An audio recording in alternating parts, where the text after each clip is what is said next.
We are breaking down each and every franchise for the 2025 NFL regular season as we are headed towards the regular season in less than 4 months. The schedules have been released, and if you know by now, I've been breaking down each team's schedule, win loss predictions.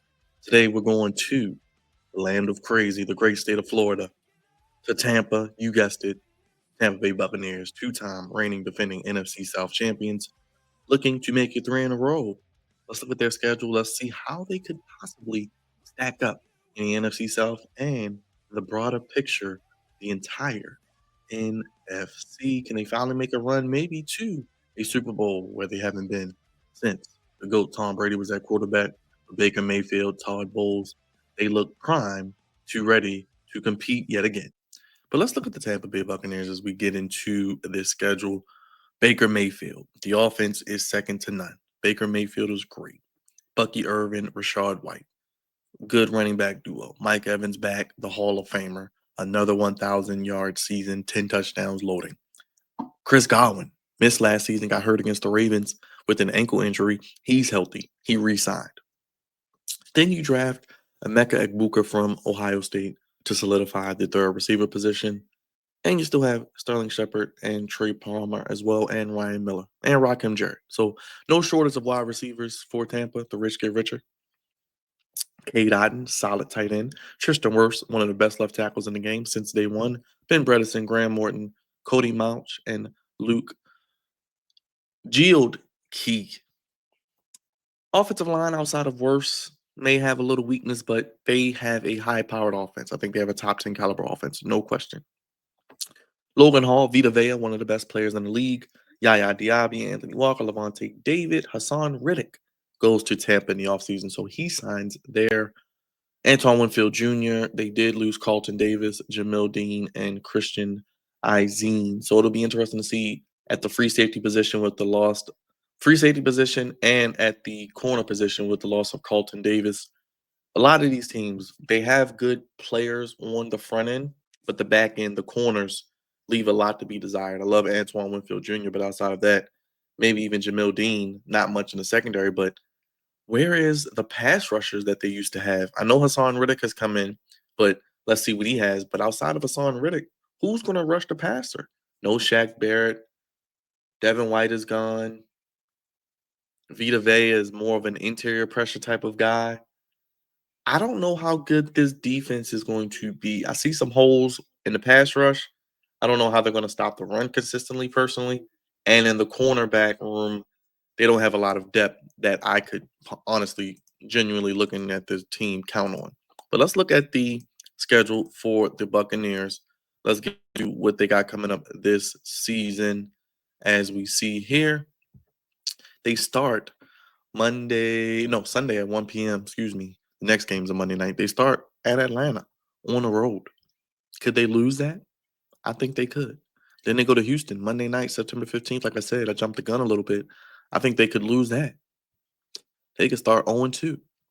Then they got the Jets at home. I think they would get their first win. Now, could they beat Philly in Tampa? They've beaten Philly before. They beat them in the playoffs. Could they win that game? I'm going to say they lose. I'm going to say 1-3. Then they go to Seattle. Do they lose that? 1-4, but then San Francisco, maybe they win Seattle and San Francisco, they split. So 2-4. Then at Detroit, 2-5. Then at New Orleans, 3-5, and then a bye week before you host New England. You can get to 4-5. Then you go to Buffalo, 4-6. Then LA Chargers, 4-7. Arizona, 5-7, 6-7, 7-7 against Atlanta. Could you beat? I'm gonna say 7-8. Could beat Miami 8-8. Carolina 9-8. I'm gonna say 9-8. I think 9 wins because you got Carolina 2 times in the last 3 games. Could that be for the division? Could that be for playoff seeding? I think Carolina's going to be improved. I haven't done them yet, but they're on the way. I think they're going to be one of the improved teams in the league. But 9-8, I think I'm giving them 9-8. I think that's about right for an NFC South team. No team runs away with this division. If they get to double-digit wins, it's really a surprise. Usually they're around 8 to 10 wins. Like I said, 10 is on the high end, and it's like, oh, a double-digit team out of the NFC South with wins? Woo, we don't see that often. So I'm going to say 9-8. I think they have a tough schedule to start at Atlanta, at Houston, Philly, Seattle, San Fran, Detroit in the first 7 weeks. But if they can just keep their heads above water, a nice week 9 bye, I have them at about 9-8. Like I said, offensively, they're going to be one of the top 10 offenses in the league. They're going to be able to score 24, 27 points, even on a bad day, just rolling out of bed each Sunday and Monday whenever they play. But defensively, like I said, if they aren't able to consistently stop people, we know Todd Bowles loves to bring pressure, but I don't see really a lot of pass rush outside of Hassan Riddick. Vita Vea is great, but he doesn't get double-digit sacks. Diaby, they're still trying to tap in with his potential. David, how much longer does he have left in the tank?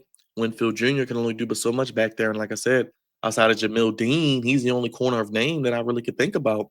So I don't know what they're going to be defensively. I think they could be maybe a back half defensive team and a top half offensive team. What does that equal out to? Mediocrity. That's why I have them at about 9-8. Will they win the division? I don't know. But is that a high bar to clear? No, it's a very low bar. But I do think that 9 wins for the Tampa Bay Buccaneers is realistic. I like Todd Bowles. I like Baker Mayfield. I'm glad he's finally found a home. And boy, does that 3 years, 100 million seem like a steal, a bargain. Also, let's not forget the great Mike Evans, the great Chris Godwin, one of the best duos in the league. Kate Otten, like I say, Emeka Egbuka is going to have a lot of one-on-one coverage, so he'll make some plays. But I'm rolling with the Buccaneers to go 9-8 this season. Let me know down below what you think about the Buccaneers. What are their chances to win their third straight NFC South crown? Baker Mayfield, Todd Bowles, Mike Evans. Leave your thoughts down below, Buccaneers fans. Hit the bell, hit the subscribe button.